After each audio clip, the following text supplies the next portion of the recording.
ওয়া আহলিকুম বিতাকওয়াল্লাহ ওয়া আদিবুহুম। তোমরা তোমার পরিবারকে, আগে নিজেদেরকে, এরপরে পরিবারকে তাকওয়ার নসিহত করো, ওসিয়ত করো, যেমন রাসূল সাল্লাল্লাহু আলাইহি ওয়াসাল্লাম করতেন, উসিকুম বিতাকওয়াল্লাহ। ওদেরকে তাকওয়া শিখাওয়াবে, নিজেও শিখো আর পরিবারকেও শিক্ষা দাও। এর পরের বাক্য, পরিবারকে তোমরা আদব শিক্ষা দাও। আদবটা কত বড় নিয়ামত! এই জন্য রাসূল সাল্লাল্লাহু আলাইহি ওয়াসাল্লাম বলছেন, মান হুরিমা খায়রাহা ফাকাদ হুরিম। যে ব্যক্তিকে আদব থেকে, শিষ্টাচার থেকে, সৎ আচরণ থেকে বঞ্চিত করা হয়, তাকে যাবতীয় কল্যাণ থেকে বঞ্চিত করা হয়, তার মধ্যে কোনো কল্যাণ থাকে না। এই জন্য আদিবুহুম। আরেকটা বিষয় হলো, যখন সাহাবায়ে কেরাম তাদের সন্তানদেরকে আলেমদের কাছে পাঠাতেন, তাবেঈরা যখন সন্তানদেরকে আলেমদের কাছে পাঠাতেন শিক্ষা দেওয়ার জন্য, তখন বলতেন তোমরা প্রথমে আদব শিখবা। যেমন ইমাম মালিক রাহিমাহুল্লাহ মা, ছোটতেই বাপ চলে গেছেন, মা তাকে শিক্ষা দান করেছেন। তো বলছেন যে তুমি উস্তাদের কাছে যাচ্ছ, আগে তার কাছ থেকে আদব শিখবে। এই যে কেন ওয়াদিবুহুম, আপনি প্রথম সূত্র শুরু হয় এই আচরণ দিয়ে। পরিবারের মাঝে জিদ তৈরি হয়, পরস্পরের ব্যবহারে হয়, মেয়েটা শাশুড়ির ব্যবহারে বা শ্বশুরের ব্যবহারে অসন্তুষ্ট হয়, অথবা শ্বশুর শাশুড়ি অসন্তুষ্ট হয় মেয়ের ব্যবহারে। প্রথম কথাই বলবে, তোমার মা কি তোমাকে আদব শিক্ষা দেয়নি? এই যে শুরু হলো কথাটা, এও মরার পরে মনে রাখবে। এই যে কথাটা বলল শ্বশুর অভিভাবক হিসাবে, বা মানে শাশুড়ি হিসাবে, শাশুড়ি তো অভিভাবক, এই যে কথাটা বলল, প্রথম কথা হলো কথা তাকে বলতে পারেন, বড়দের অধিকার বেশি আছে, তাদের উপর হকটা বেশি, কিন্তু এই যে নিজেকে বলতো যে মা এটা কিন্তু আদব না, কিন্তু প্রথম যে আঘাতটা করছে, তোমার বাপ মা কি তোমাকে আদব শিক্ষা দেয়নি? এই যে শুরু হলো। তাহলে শ্বশুর বেটাকে বিয়ে দেওয়ার যোগ্যই হয়নি এখন পর্যন্ত, বেটা অনেক বড় হয়েছে, কিন্তু এই যে কথাটা বলল, মানে তাকে অপমান করলো, তার বাপ মাকেও অপমান করলো। এই যে শুরু হলো, এই যে কথার কত বড় নিয়ামত। কু আনফুসাকুম ওয়া আহলিকুম নারা। আগে তাকওয়ার নসিহত, তার দ্বিতীয় নসিহত হলো আদিবুহুম, আদব শিক্ষা দাও। যে হাদিস আসছে আদবের কথা, তারপর ইলমের কথা। ফাআদাবাহা ওয়া আহসানা তা'দীবাহা ওয়া আল্লামাহা ওয়া আহসানা তা'লিমহা। রাসূল সাল্লাল্লাহু আলাইহি ওয়াসাল্লাম বলছেন, যদি কোনো ব্যক্তি তার কাজের মানুষকে উত্তম আদব শিক্ষা দেয় এবং উত্তম ইলম শিক্ষা দেয়, তাই আল্লাহ রাসূল সাল্লাল্লাহু আলাইহি ওয়াসাল্লামকে বলে দিচ্ছেন তুমি আগে আদবের কথা বলো, তারপরে কিসের কথা? ইলমের কথা বলো। আদব শিখলে তার দ্বারা মানুষ উপকৃত হবে। ইলম যদি নাও শিখে, কিন্তু ইলমের ডিপু হয়েছে, কিন্তু ভিতরে কি নাই? আদব নাই, তার কাছে মানুষ ইলম নিতে আসবে না। মুশকিল হলো একটা বিষয়, সেটা হলো আমরা অনেক বিষয় নারীরাও জানি না, পুরুষরাও জানি না, কিন্তু এটা জানতে হবে।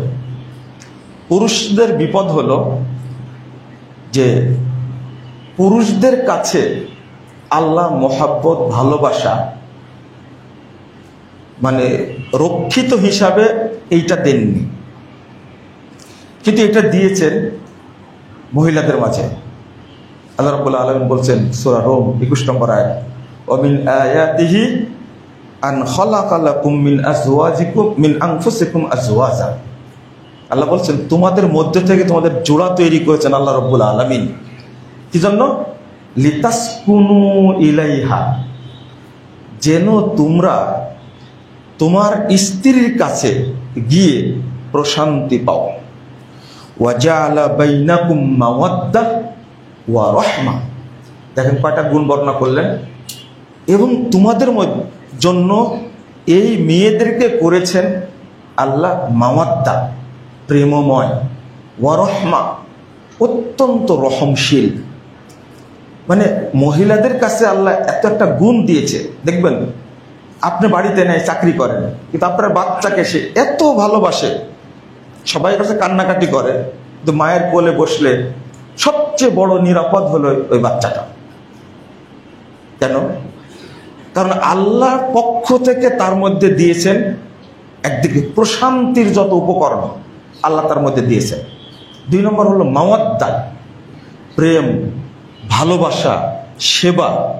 আমি যদি মাওয়াদ্দার ব্যাখ্যায় যাই তখন আপনারা আবার আলোচনা করতে করতে মানে আল্লাহ রাব্বুল আলামিন উল্লেখ করেছেন যে রাসূল সাল্লাল্লাহু আলাইহি ওয়াসাল্লাম এমনভাবে বর্ণনা করেছেন মহিলাদের বিষয়টা, আল্লাহ তাদের মধ্যে মানে অতুলনীয় প্রেম ভালোবাসা দিয়েছেন।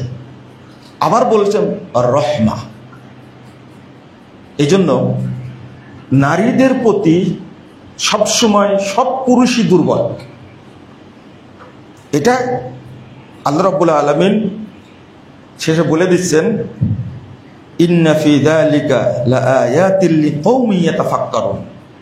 তবে এই নিদর্শনগুলো, এই শিক্ষাগুলো তাদের জন্যই রয়েছে যারা চিন্তাশীল, যারা ভাবে, তাদের জন্য আছে।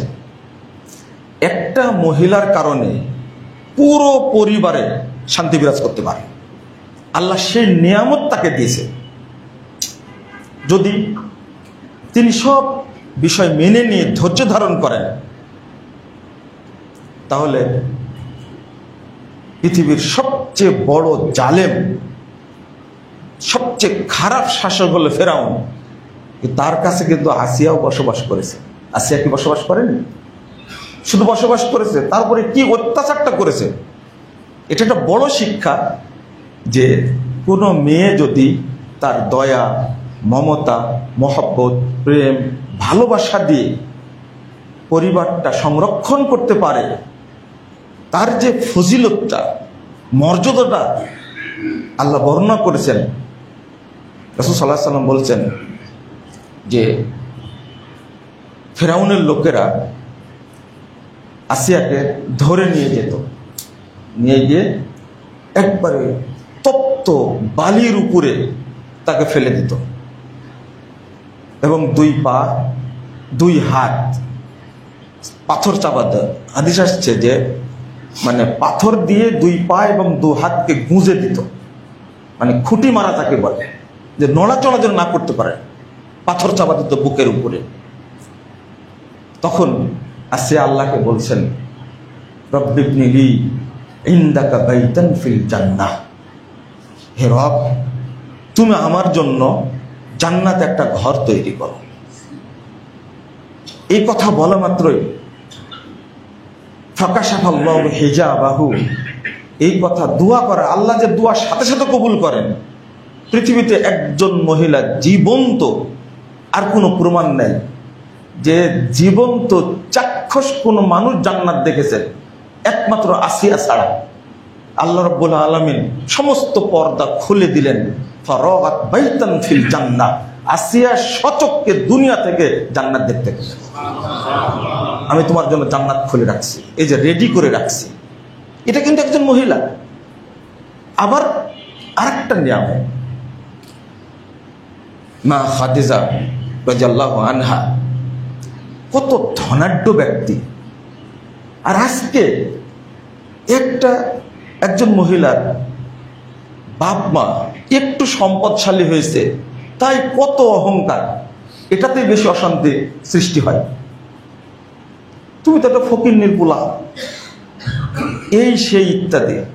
অথচ ধনাঢ্য একটা মহিলা তখন আরবের বুকে খাদিজার চেয়ে সম্পদ ছেলে আর কেউ ছিল না। একদিকে বিধবা, সেই মেয়েটা 55 বছর বয়স, 25 বছর বয়স, 26 বছর বয়স, এইরকম বয়সের মাঝে বিয়ে হলো। বিয়ে হওয়ার পরে কি প্রেম এবং ভালোবাসা দিল, এটা কল্পনা করবেন না। রাসূল সাল্লাল্লাহু আলাইহি ওয়াসাল্লাম বলছেন, এটা হাদিসটা তাবরানীতে আসছে, যে এটা বুখারীতে আসেনি, তাবরানী সনদ সহিহ। জিবরিল আমিন এসে মুহাম্মদ সাল্লাল্লাহু আলাইহি ওয়াসাল্লামকে বলছেন যে, মুহাম্মদ, হেরা গুহায় যখন বলছে, ওই যে খাদিজা আসছে খাবার নিয়ে এবং তার সাথে তরকারি আছে, নিয়ে আসছে। জিবরিল, তুমি মুহাম্মদকে বলে দাও যে আল্লাহ তাকে সালাম জানিয়েছে। পৃথিবীতে কোনো মানুষকে আল্লাহ সালাম দেননি, একমাত্র দিয়েছেন কাকে? আয়েশা রাদিয়াল্লাহু আনহাকে সালাম দিয়েছেন জিবরিল, নট আল্লাহ। খাদিজাকে সালাম দিচ্ছেন। আমি 2013 সালে, 11 সালে বিয়ে করেছি, 13 সালে হজে গেছি, প্রথম জীবনে মক্কা মদিনায় যাওয়া। হেরা গুহায় উঠছিলাম, উপরে উঠছিলাম, একবার উপরে যে পাথর, ওর উপরে দাঁড়িয়ে আমি আমার ওয়াইফকে ফোন দিছিলাম যে এখন যেখান থেকে কথা বলছি এখানে উঠতে 45 মিনিট সময় লাগছে। 45 মিনিট সময় লাগছে এই পাহাড় উপরে উঠতে। আমার ফোনটা দিলাম এই জন্য, যদি বর্তমান যুগের কোনো মহিলাকে বলা হয় বিয়ের পরে এই জায়গায় আমার খাবার পৌঁছা দিতে হবে 6 মাস, কেউ বিয়ে করবে না।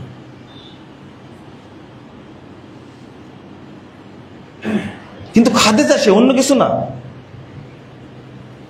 খাদিজা রাদিয়াল্লাহু আনহা তিনি এত বড় ধনাঢ্য মহিলা হওয়ার পরেও তিনি খাবার পৌঁছে দিতেন অত দূরে উঠে।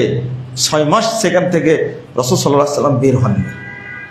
এমনি কি সালাম দিয়েছেন আল্লাহ? আমাদের মহিলাদেরকে সালাম দেয় ইবলিস।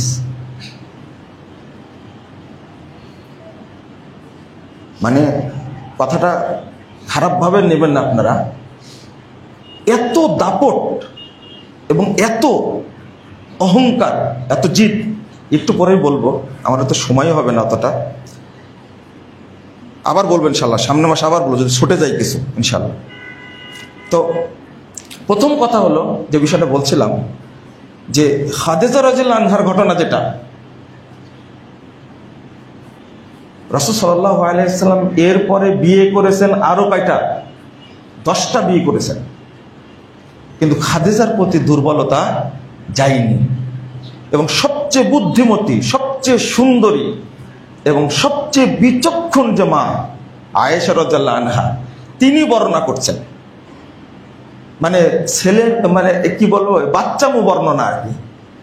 বলছেন যে খাদিজা রাদিয়াল্লাহু আনহার বোন আসছে, তাই তার আয়োজন দেখে, খুশি দেখে মনে হচ্ছে খাদিজাই কবর থেকে উঠে আসছে। কথা বুঝতে পারেননি খাদিজার প্রতি কত সম্মান। আরেকদিন উদাহরণ দিচ্ছেন, উদাহরণটা আর বললাম না আপনাদেরকে। তখন রাসূল সাল্লাল্লাহু আলাইহি ওয়াসাল্লাম বলছে, এই আয়েশা, খবরদার, আর কোনোদিন বলবো না খাদিজা সম্পর্কে ধরনের কথা। অথচ একটা বিধবা মহিলা, কি ভালোবাসা দিলেন তাকে। আপনারা বলেন একটা কথা, যে পুরুষ মানুষ তো অল্প বয়সী মহিলা দেখলে থাকতে পারে না। এটা সামাজিক কথা বললাম, নাউজুবিল্লাহ, আল্লাহ যেন মাফ করে। এটা কিন্তু ভুল, বাস্তব জ্যান্ত প্রমাণ পৃথিবীতে আপনারা দেখছেন না। এখন যে প্রিন্স লন্ডনের, ওর বউ দেখতে কেমন, আর যেটা মারা গেছে, নাম নিলাম না, ওটা কেমন? আবার বল নাম নিচ্ছে, আমি তো নাম নিলাম, আপনি নাম নিলেন কেন? এত একটা সুন্দরী, দীর্ঘদিন প্রেম করে থাকার পরে ষড়যন্ত্র করে মারল হলো, কিন্তু তাকে ছেড়ে দিয়ে এই মেয়েকে নিয়ে সংসার করছে কিভাবে? এটা আপনাদের ভুল চিন্তা। ওই যে আয়াতের মধ্যে আছে, মাওয়াদ্দা ওয়া রাহমা লিতাসকুনু ইলাইহা। রিসেন্ট একটা বিয়ের বিচ্ছিন্ন হয়ে গেছে, সেটা হলো তার বাচ্চা হয়নি এখনো। বাচ্চা হয়নি, আলোচনা করলাম, বলে তুমি দুইটা নিয়ে সংসার করো। তো বলছে না, আমি দুইটা নিয়ে সংসার করব না। প্রথম প্রস্তাব দিয়েছিল, আমি রাজি ছিলাম, কিন্তু এখন আমি রাজি না। আমি আমার প্রথম ওয়াইফ, তাকে তালাক দেব। বাচ্চা হয়নি, মাত্র 2 বছর সংসার হয়েছে, তালাক দিয়ে দিল। আর যাকে পরে বিয়ে করেছে 2 বাচ্চার মা, তুমি বিয়ে করলে 2 বাচ্চার মা, আর এটাকে এখন বাচ্চা হয়নি, তাকে ছেড়ে দিবে? না, আমি তাকেই রাখবো না, আমার পছন্দ এই বউ, আমি একেই নিয়ে সংসার করব। এটা দিয়ে কি প্রমাণ হয়? আবার আয়াতের দিকে ফিরে যান, লিতাসকুনু ইলাইহা, পুরুষরা প্রশান্তি চাই। আরো প্রমাণ আছে, আমি বলবো না, এগুলো বললে আপনারা আবার মন খারাপ করবেন যে মুজাফফর একবারে এত খোলাখুলি বলার কি দরকার। এটা আয়াতের ব্যাখ্যাটা দেব কি করে? মাওয়াদ্দা ওয়া রাহমা, প্রেম তো আপনার মধ্যে আছে, যেমন খাদিজা রাদিয়াল্লাহু আনহার মধ্যে ছিল। আবার অনুরূপ ভাবে আয়েশা রাদিয়াল্লাহু আনহা, আল্লাহু আকবার, তার মধ্যে কি ছিল জানতে চাইতেন যে আয়েশার দিন কোন দিন আসবে, আয়েশার দিন কোন দিন আসবে। তখন অনেক স্ত্রী করেছেন কি, মনে হয় রাসূল সাল্লাল্লাহু আলাইহি ওয়াসাল্লাম আয়েশার কাছে যেতে চাচ্ছেন।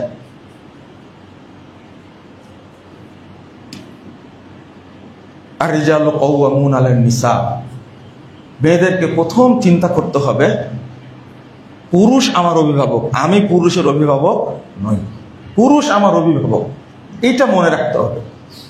এর পরের বাক্যটা যেটা আমরা এতটুকু শুনি, পরের বাক্যটা হলো বিমা ফাদ্দালাল্লাহু বা'দাহুম আলা বা'দ, আল্লাহ পুরুষেরও সৃষ্টিকর্তা, নারীরও সৃষ্টিকর্তা। কিন্তু আল্লাহ নিজেই বলে দিচ্ছেন আল্লাহ কাউকে কারোর উপরে প্রাধান্য দিয়েছেন।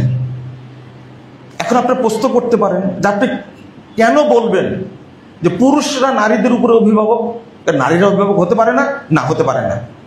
যদি আপনি মুসলিম হন, প্রশান্তি চান, তাহলে এটা বলতে পারবেন না, এটা কুফরি কথা। কারণ আল্লাহ অভিভাবক করে দিয়েছে নারীদের উপরে, কাকে? পুরুষকে অভিভাবক করে দিয়েছে।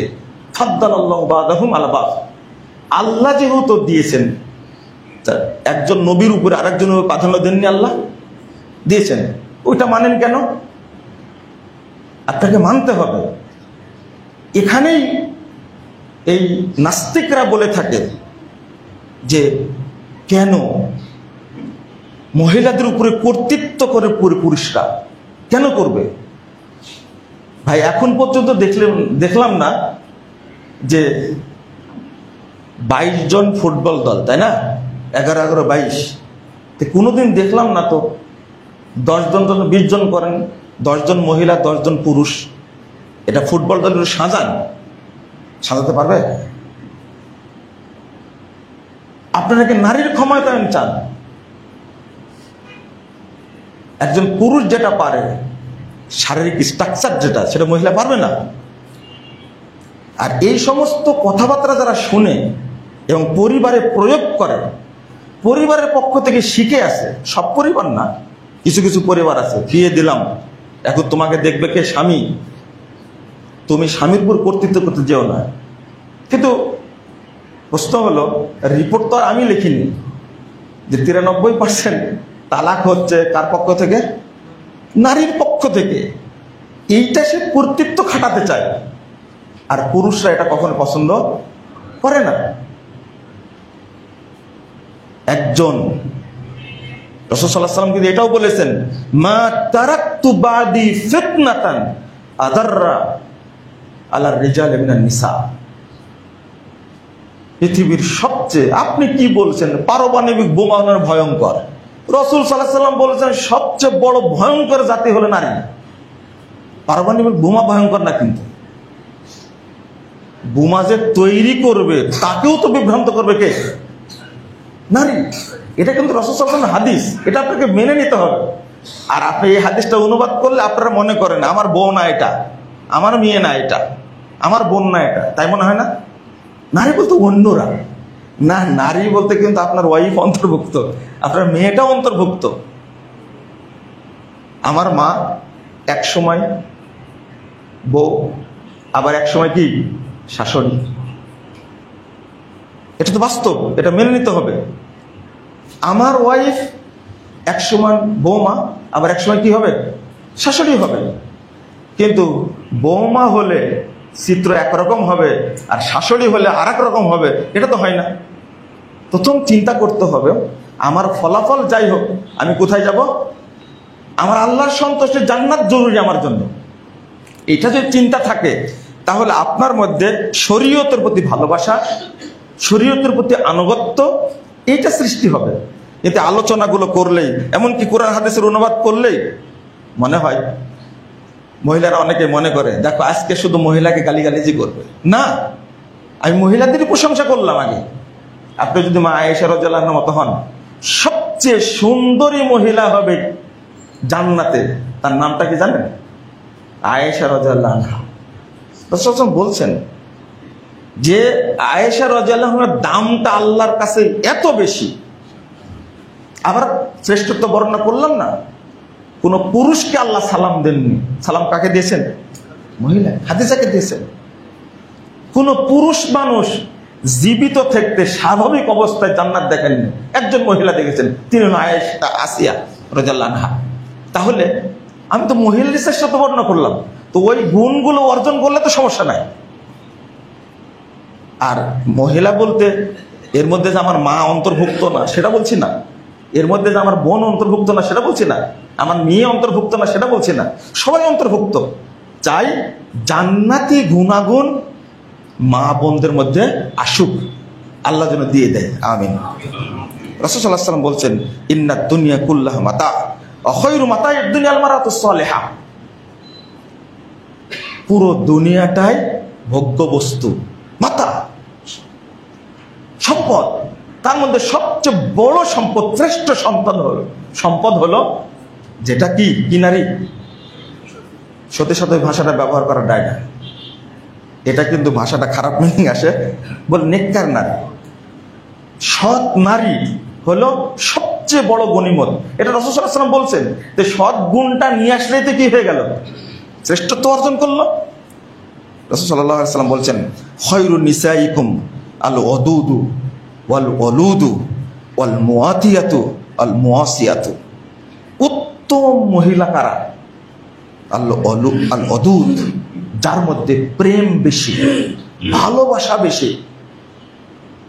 তারপরে আল ওয়ালুদু, যে বেশি বাচ্চা দান করতে পারে। কিয়ামতের মাঠে রাসূল সাল্লাল্লাহু আলাইহি ওয়াসাল্লাম ওই মহিলাকে আগে ডেকে নেবেন যে মহিলার বাচ্চা বেশি।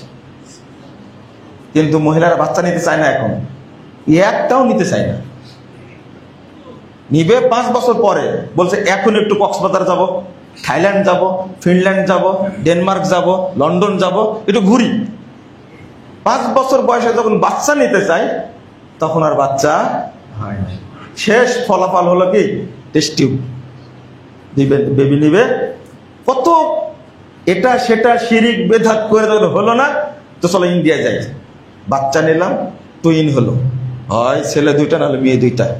কিন্তু এটা যে কার বাচ্চা, গ্যারেন্টিটা কে দিল? ওটা পরে আপনি অপরাধ আগে করলেন, কয় বছর বাচ্চা নেয়নি?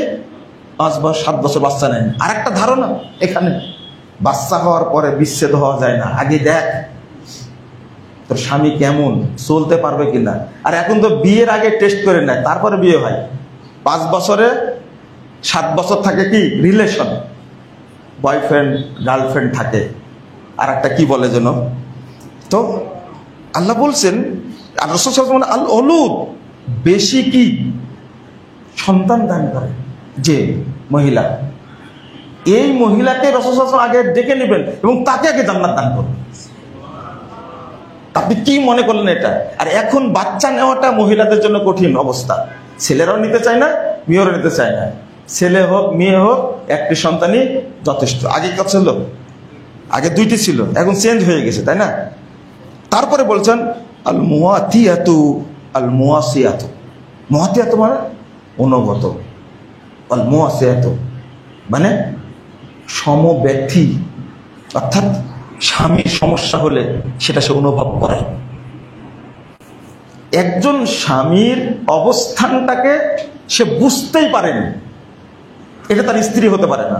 চোখ দেখলেই বুঝবে, এর অর্থ এটাই করেছে, চোখ দেখলে বুঝবে, চলাফেরা করতে গেলে বুঝবে যে আমার স্বামী হয়তো কোনো অশান্তির কারণ হতে পারে, কোনো সমস্যা আছে, আমি তাকে জিজ্ঞেস করি। এর ব্যাখ্যা অনেক আছে। বাচ্চা মারা গেছে, কিন্তু স্বামী যেন কষ্ট না পায়, এই জন্য মহিলা সাহাবী স্বামীর অধিকারটা সংরক্ষণ করতে গিয়ে বাড়িতে আসছে যুদ্ধের ময়দান থেকে, আসার পরে খাওয়া দাওয়া করেছে, তার সাথে কৌশল বিনিময় করেছে, করার শেষ পর্যায়ে যখন সে খুশি, এরপরে জিজ্ঞেস করতে বাচ্চাটা কোথায়? বলছে তোমার বাচ্চাকে আল্লাহ নিয়ে গেছে। তারা পর্যন্ত কিছু বলেনি। তাহলে অল মুয়াসিয়াতুর ব্যাখ্যা, ওয়াশাররু নিসাইকুম আল মুতাবাররিজাত আল মুতাখায়্যিলাত হুন্নাল মুনাফিকাতু লা ইয়াদখুলনাল জান্নাহ। রাসূল সাল্লাল্লাহু আলাইহি ওয়াসাল্লাম এখানে বলছেন সবচেয়ে খারাপ মহিলা তোমাদের মধ্যে যারা পুরুষের পোশাক পরে। 2 নম্বর মুতাখায়্যিলাত, আর যারা অহংকারী, অহংকারী জেদি।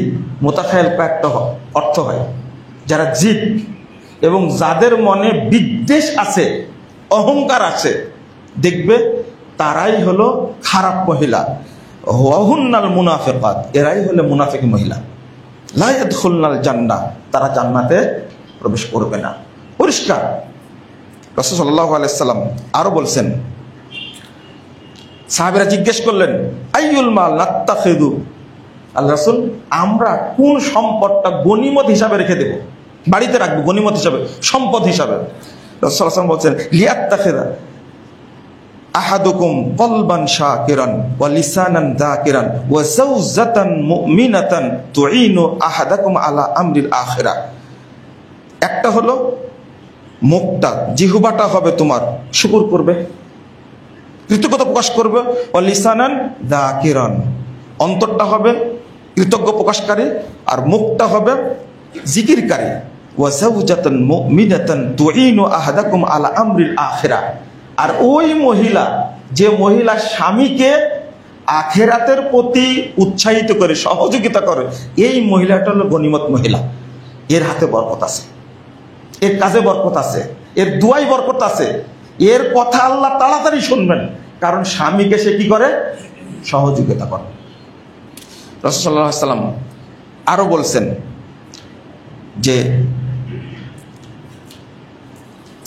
খয়রু নিসাই রকিবনাল ইবিলা নিসা ও কুরাইশ, যারা উটের পিঠে চড়ে মহিলারা, তাদের মধ্যে কুরাইশ মহিলারা উত্তম মহিলা। ওয়াকাল আল আখার সালিহু নিসাই কুরাইশ আহনাহু আলা ওয়ালাদিন ফি সিগারিহি, যে মহিলা বাচ্চাদেরকে খুব আদর করে যখন ছোট থাকে, ওয়া আরআহু আলা যাওজিন ফি যাতি ইয়াদিহি, আর স্বামীকে, তার স্বামীকে, হাজবেন্ডকে সে অত্যন্ত যত্নের মধ্যে রাখে, ভালোবাসার মধ্যে রাখে, এই মহিলাটা হলো সবচেয়ে উত্তম মহিলা। এরপরেও আরো বক্তব্য উদাহরণ দিচ্ছেন। রাসূল সাল্লাল্লাহু আলাইহি ওয়াসাল্লাম বলছেন খয়রুন নিকাহ আইসার। উদাহরণ দিতে গিয়ে আমি আরবিটা লম্বা আরবি ছোট করে বলে, একজন মেয়েকে আল্লাহ রাসূল জিজ্ঞেস করলেন তুমি কি বিয়ে করতে চাও? হ্যাঁ, বিয়ে করতে চাই। তো রাসূল সাল্লাল্লাহু আলাইহি ওয়াসাল্লাম তাকে মোহর দিয়ে বিয়ে করাই দিলেন। কিন্তু মজার ব্যাপার হলো এই মেয়ের এখনো মোহরটা আদায় করেনি স্বামী, কিন্তু ইতিমধ্যে কি চলে আসছে? মৃত্যু চলে এসেছে। তো রাসূল সাল্লাল্লাহু আলাইহি ওয়াসাল্লামকে জিজ্ঞেস করলেন হাজারাত হলো আফাত, মৃত্যু চলে এসে কলা ইন্না রাসূল সাল্লাল্লাহু আলাইহি ওয়াসাল্লাম যাওয়াজানি ফুলানাতান, অমুক মহিলার সাথে তো আল্লাহ আমাকে রাসূল বিয়ে দিয়েছিলেন, ওয়ালাম আতিহা শাইয়ান, আমি কিছুই তাকে দেইনি। রাসূল সাল্লাল্লাহু আলাইহি ওয়াসাল্লামের কাছে লোকটা সাহাবী বলছেন কত আতাইতুহা সাহমি মিন খাইবার, খাইবারে যুদ্ধ করে যে অংশটা পেয়েছিলাম সেটা দিয়েছিলাম। এই হাদিসটা বর্ণনা করার অর্থ হলো সহিহ ইবনে হিব্বানের মধ্যে আসছে 4072 নম্বর হাদিস।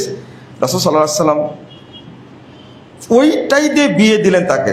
ফাআখাযাতুহু ফাবাআতুহু ফাবালাগা মিয়াতা আলফিন, বলছে যে ছোট্ট অংশ দিল, কিন্তু স্বামীর দেওয়া, যখন এটা বিক্রি করলো 1,00,000 দিনার দ্বারা বিক্রি করে দিল।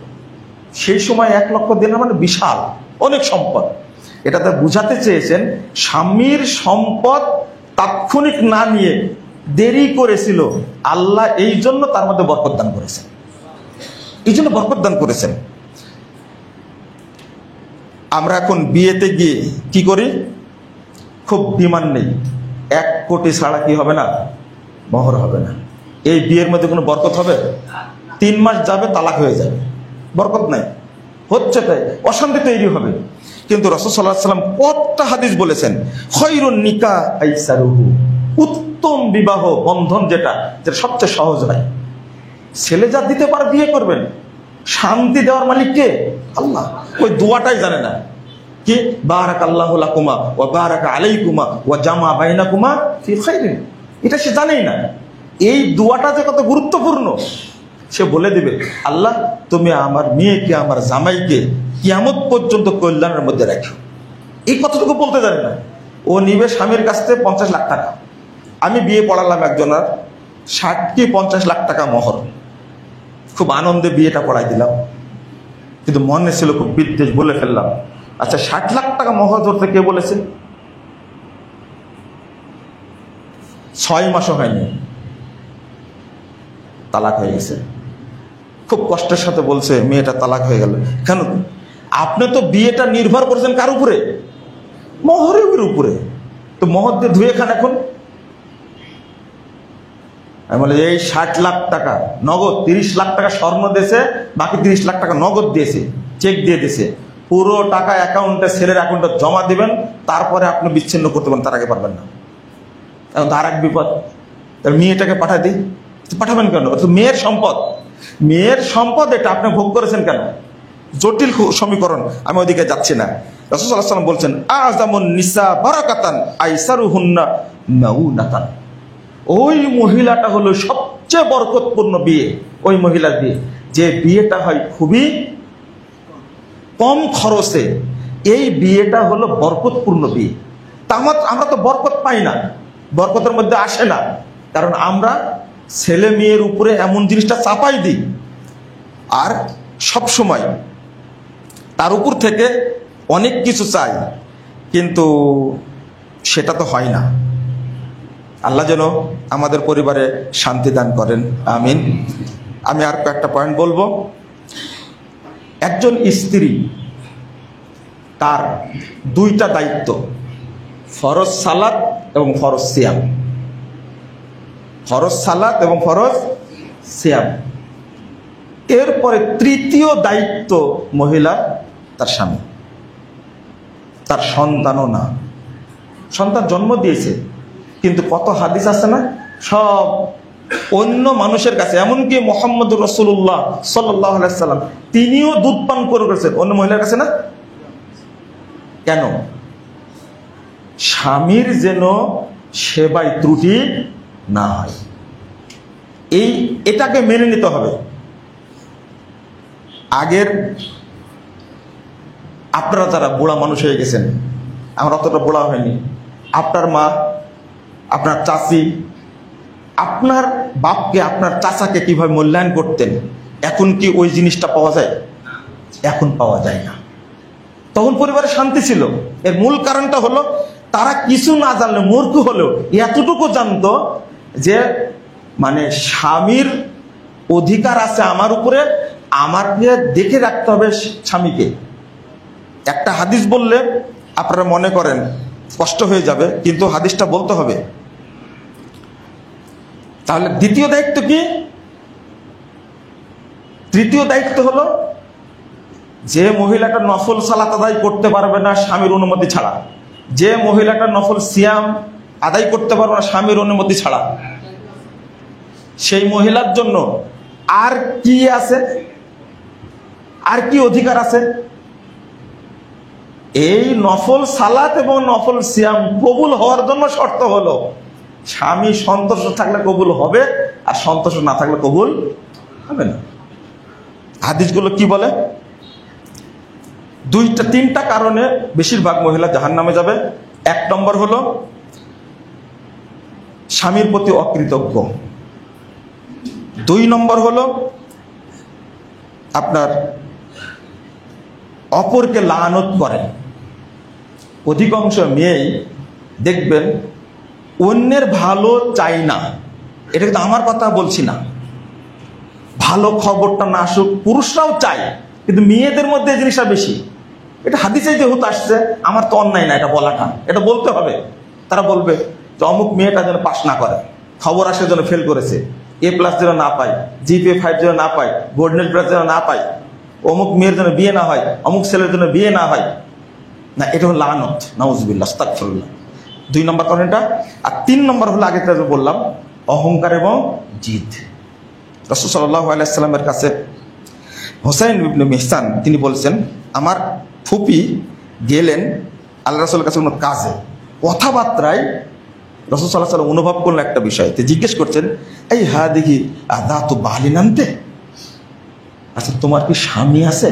জিজ্ঞেস করলেন কথাবার্তায়। সেম ঘটনা নাসিরুদ্দিন আলবানী রাহিমাহুল্লাহর সাথে ঘটেছে। তিনি বলছেন, বলতো না আমার স্বামী আসে, কাইফা আনতি লাহু, তার সাথে কি করো? মা আলুহু ইল্লা মা আজাস্তু আনহু, আমি তাকে খুব কষ্ট দিই, কিন্তু ওই ক্ষেত্রে দেই না যে ক্ষেত্রে আমি পারবো না। তখন রাসূলুল্লাহ সাল্লাল্লাহু আলাইহি ওয়াসাল্লাম, ফা আইনা আনতি মিনহু, তার থেকে তুমি কত দূরে? ফা ইন্নামা হুয়া জান্নাতুকে ওয়া নারুকে, অথচ সেই তোমার জান্নাত, সেই তোমার জাহান্নাম। তুমি তাকে কষ্ট দাও, কত দূরে তুমি স্বামী থেকে।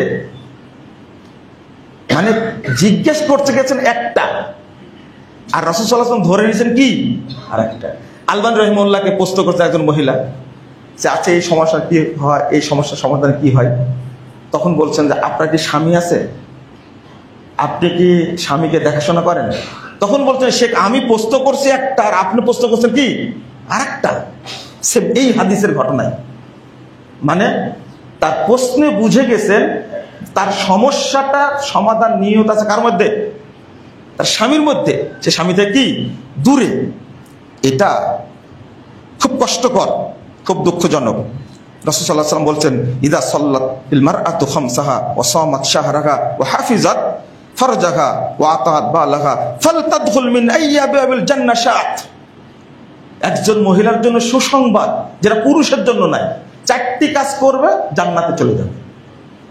ফরজ সালাত, ফরজ সিয়াম, এরপরে স্বামীর কথা আসছে।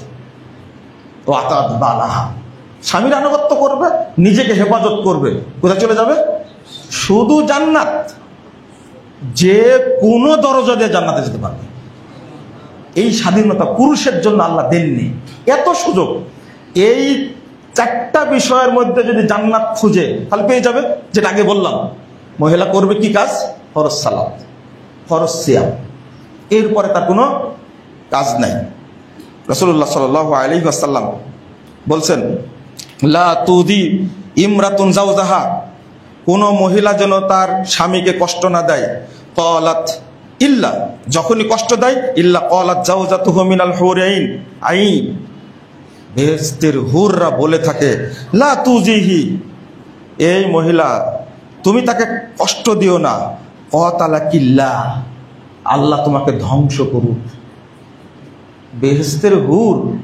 এখন যদি নারী মনে করে ও বেহেশতে যাবে কি করে, আর হুর তার জন্য দোয়া করবে কি করে, আমার সাথে যে আচরণ করে, হতেই পারে অনেক পুরুষ আছে দাজ্জালের চেয়েও খারাপ, এটাও মেনে নিচ্ছি। কিন্তু এই হাদিসগুলো তো অনুবাদ করতে হবে। তুমি তাকে কষ্ট দিও না, আল্লাহ তোমাকে ধ্বংস করুক। ফাইন্নামা হুয়া ইনদাকা দাখিলুন, তোমার কাছে আছে অল্প সময়ে। আউশাকা আন ইউফারিকা ইলাইনা, খুব তাড়াতাড়ি তো তোমার কাছ থেকে আমাদের কাছে চলে আসবে, তুমি কে কষ্ট দিচ্ছ কেন? তবে এই কথা বলতেই হয়, যে স্বামী যত সরল, যে স্বামী যত ভদ্র, যে ছেলে যত ভদ্র, মহিলারা তার উপরে বেশি আসর হয়। এটাও জানতে হবে যে মহিলার সাথে শয়তান সব সময় থাকে, এটাও জানতে হবে। কেন কষ্ট দিবে? তুকবিল মিন সূরাতে শয়তানি ওয়া তুদবির মিন সূরাতে শয়তানি। রাসূলুল্লাহ সাল্লাল্লাহু আলাইহি ওয়াসাল্লাম বলছেন, মহিলা বের হলেও শয়তান থাকে, ঢুকলেও শয়তান থাকে। শয়তান তাকে সবসময় কি করে থাকে? ঘিরেই থাকে, আর এটাতেই উদ্বুদ্ধ করে। আর শয়তানের সবচেয়ে ভালো কাজ হলো স্বামী স্ত্রীর মধ্যে কি করা? বিচ্ছেদ ঘটানো। সবচেয়ে সবচেয়ে ভালো কাজ এটা। তো এটা যদি মাথায় না রাখে তাহলে তো হবে না। রাসূল সাল্লাল্লাহু আলাইহি ওয়াসাল্লাম বলছেন, ইদা দাআর রাজুলু ইমরাতাহু ইলা ফিরাশিহি, কোন স্বামী যদি তার স্ত্রীকে ডাকে, আসো, বিছানায় ডাকে, ফাবাতা গসবানা, ফাবাতা গসবানা, আসলো না, সে ওইভাবে থাকলো 15 বছর যাবত। স্ত্রী খোঁজ রাখে না স্বামীর, 25 বছর যাবত স্ত্রী স্বামী এক বেডে ঘুমায় না। আল্লাহর কসম, মেম্বার থেকে দাঁড়িয়ে বলছে, রিপোর্ট আমার কাছে আছে। রাসূল সাল্লাল্লাহু আলাইহি ওয়াসাল্লাম বলছেন, ফালানাতহাল মালাইকাতু হাত্তা তুসবিহা, সকাল পর্যন্ত হাজার হাজার ফেরেশতা ওই মহিলার উপর লানত করে। রাসূল সাল্লাল্লাহু আলাইহি ওয়াসাল্লাম বলছেন, ওয়াল্লাযী নাফসি বিয়াদিহি মা মিন রাজুলিন ইয়াদউ ইমরাতাহু ইলা ফিরাশিহি ফাতাতি আলাইহি ইল্লা কানাল্লাযী ফিস সামাই সাফাতান আলাইহা হাত্তা ইয়ারদা আনহা। যদি কোনো স্বামী তার স্ত্রীকে ডাকে বিছানায়, যদি না আসে, আল্লাযী ফিস সামাই সাফাতান, যিনি আসমানে আসেন তিনি তার উপরে রাগান্বিত থাকেন, তিনি তার উপরে গজব বর্ষণ করেন, হাত্তা ইয়ারদা আনহা, যতক্ষণ পর্যন্ত সে সন্তুষ্ট না হবে স্বামীর প্রতি ততক্ষণ আল্লাহ গজব নাজিল করতে থাকেন। একদিকে দোয়া করে কারা? না, জান্নাতের হুরেরা। আর একদিকে বদদোয়া করে কারা? ফেরেশতারা। আর একদিকে বদদোয়া করেন সরাসরি কে? মানে গজব নাজিল করেন সরাসরি আল্লাহ। রাসূল সাল্লাল্লাহু আলাইহি ওয়াসাল্লাম আরেকটা হাদিস বলছেন, 2 শ্রেণীর মানুষ, ইসনান লা তুজাবিজু সালাতুহুমা রুউসাহুমা, 2 শ্রেণীর মানুষের সালাত মাথার উপরেই উঠে না, কবুল হওয়া তো দূরের কথা, মাথার উপরেই উঠে না। তার মধ্যে এক শ্রেণী হলো যে গোলাম তার দাসকে তার মনিবকে রেখে চলে যায়। আর একটা হলো ওয়া ইমরাতুন আসাদ জাওজাহা হাত্তা তারজিআ, যতক্ষণ স্ত্রী স্বামীর কাছে ফেরত না যাবে ততক্ষণ তার সালাত সিয়াম অর্থাৎ কোনো ইবাদতে তার মাথার উপরে উঠবে না, অর্থাৎ আল্লাহর কাছে পৌঁছবে না। তো যে সালাতের কথা বললাম, যে সিয়ামের কথা বললাম, ওইটাও ধরা আছে কার কাছে? স্বামীর কাছে। স্বামী সন্তুষ্ট হলে কবুল হবে, না হলে কবুল হবে না। রাসূল সাল্লাল্লাহু আলাইহি ওয়াসাল্লাম বলেন, লা ইয়ানজুরুল্লাহু তাবারাকা ওয়া তাআলা ইলা ইমরাতিন লা তাশকুরু লিজাওজিহা ওয়া হিয়া লা তাস্তাগনি আনহু, ওই মহিলার দিকে আল্লাহ কোনো দিন তাকাবেন না যে মহিলার প্রতি তার স্বামী সন্তুষ্ট না, অর্থাৎ যে মহিলা তার স্বামীর শুকরিয়া আদায় করে না, ওয়া হিয়া লা তাস্তাগনি আনহু, অথচ সে নিজেই একজন কি অসম্পূর্ণ।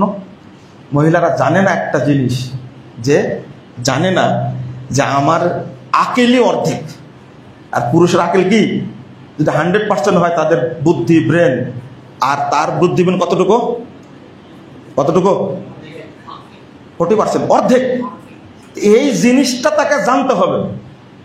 একটা পুরুষ 18টা ফ্যাক্টরি চালাতে পারে, 20টা ফ্যাক্টরি চালাতে পারে, কিন্তু দুর্ভাগ্য ওর জন্য বউ চালাতে পারে না। এত কর্মচারী চালায়, যার কর্মচারী হলো 50,000, তিনি চালাচ্ছেন, আমাকে বলছেন সরাসরি, কিন্তু পরিবারে কি নাই? শান্তি নেই। একটা চালাতে পারে না, কিন্তু চালাতে পারে কয়টা? 50,000 কর্মচারী, ওয়ার্কার চালাচ্ছে, কিন্তু বউকে চালাতে পারে না। কতজন অভিযোগ দিচ্ছে, শান্তি বলতে কিছু নাই, মানে নিজে অসম্পূর্ণ। সেটা যদি না বুঝে, রাসূল সাল্লাল্লাহু আলাইহি ওয়াসাল্লাম বলছেন, শেষ করে দিই, হাক্কু জাওজা আলা জাওজাতিহি লাউ কানাত ফিহি ফুরহাতান ফালাসাহাত লাহা সাতহা আও ইনতাসারা মিন খারাহু সাদিদান আও দামান সুম্মা ইবতালাতু মা আদ্দাত হাক্কাহু। হক বলতে বলতে বলছেন, যদি স্বামীর গায়ে যদি কোনো ফোঁড়া উঠে, সেখান থেকে রস বের হচ্ছে, আও ইনতাসারা মিন খারাহু সাদিদান আও দামান, অথবা নাকের ছিদ্রতে একটা ফোঁড়া হয়েছে, সেখানে পুঁজ সাদিদান আও দামান, রক্ত বা সেটা পুঁজ জমে আছে, সুম্মা ইবতালাআতহু, অতঃপর তার মুখ দিয়ে যদি সেটা গিলে নেয়, মা আদ্দাত হাক্কাহু, তবুও স্বামীর হক সে আদায় করতে পারবে না। যেহেতু হাদিস, তাই বললাম। কালকে আবার আপনারা বলবেন না যে এত বলতে বলতে এত কথা বললেন। এই যদি পরিবারে শান্তি বিরাজ করতে হয়, তাহলে এই শরীয়তের হুকুমগুলো আপনাকে আমাকে মানতে হবে, স্বামীকেও মানতে হবে, স্ত্রীকেও মানতে হবে। স্বামী যদি ফেরাউনের মতো দাজ্জাল হয়, তাহলে স্বামী কি জান্নাতে যাবে না? রাসূল সাল্লাল্লাহু আলাইহি ওয়াসাল্লাম বলছেন যে ওই ব্যক্তি উত্তম যে ব্যক্তি তার স্ত্রীর কাছে উত্তম। আনা খায়রুকুম মিন আহলি, আমি আমার পরিবারের কাছে উত্তম। মনে রেখো, আমি আমার পরিবারের কাছে উত্তম। আরো উদাহরণ আছে, আমি আপনাদের একটু কষ্ট দিলাম, আমাকে মাফ করবেন। কিন্তু পরিবারে শান্তি বিরাজ করার জন্য, সন্তানকে দিনদার করার জন্য, সন্তানকে ভালো হিসাবে গড়ে তোলার জন্য বাবা মায়ের ভূমিকা সবচেয়ে বেশি। এই সৎ ভূমিকা দরকার। আল্লাহ রাব্বুল আলামিন যেন আমাদের মধ্যে সেই মহব্বতটা তৈরি করে দেন, আমিন। একজন ভাই খুব পরহেজগার মারা গেলেন কয়েকদিন আগে। 5টা সন্তান রেখে চলে গেছে, 3টা মেয়ে 2টা ছেলে। লা হাওলা ওয়ালা কুওয়াতা ইল্লা বিল্লাহ। এই মেয়েটা বারবার বলছে, কেন আমার কাছ থেকে আমার হাজবেন্ডকে তুলে নিলেন?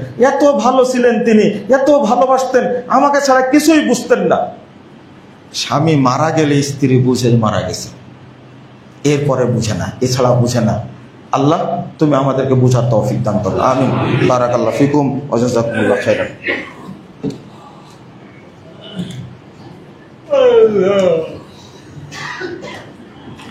আলহামদুলিল্লাহি ওয়াহদা والصلاة والسلام على من لا نبي بعده اللهم صل على محمد وعلى آل محمد كما صليت على إبراهيم وعلى آل إبراهيم إنك حميد مجيد اللهم بارك على محمد وعلى آل محمد كما باركت على إبراهيم وعلى آل إبراهيم إنك حميد مجيد اللهم أعز الإسلام والمسلمين اللهم أعز الإسلام والمسلمين اللهم انصر من نصر دين محمد صلى الله عليه وسلم واجعلنا منهم واخذل من خذل دين محمد صلى الله عليه وسلم ولا تجعلنا منهم ربنا آتنا في الدنيا حسنة وفي الآخرة حسنة وقنا عذاب النار اللهم عن الكفرة والفجرة والمبتدة واليهود والنصارى والمشركين اللهم شقق شملهم ومزق جمعهم وخرب بنيانهم ودمر ديارهم وأنزل بهم بأسك الذي لا ترد عن القوم المجرمين اللهم اشدد وطأتك على اليهود والنصارى والمشركين اللهم اشدد وطأتك على اليهود والنصارى والمشركين اللهم اشدد وطأتك على اليهود والنصارى والمشركين اللهم إنا نستعينك ونستغفرك ونتوب إليك ونثني عليك الخير اللهم إياك نعبد ولك نصلي نرجو رحمتك ونخشى عذابك إن عذابك الجد بالكافرين الملحق ربنا فاغفر لنا ذنوبنا وكفر عنا سيئاتنا وتوفنا مع الأبرار ربنا هب لنا من أزواجنا وذرياتنا قرة عين واجعلنا للمتقين إماما ربنا عليك توكلنا وإليك أنبنا وإليك المصير ربنا تقبل منا إنك أنت السميع العليم وتب علينا إنك أنت التواب الرحيم وصلى الله عليه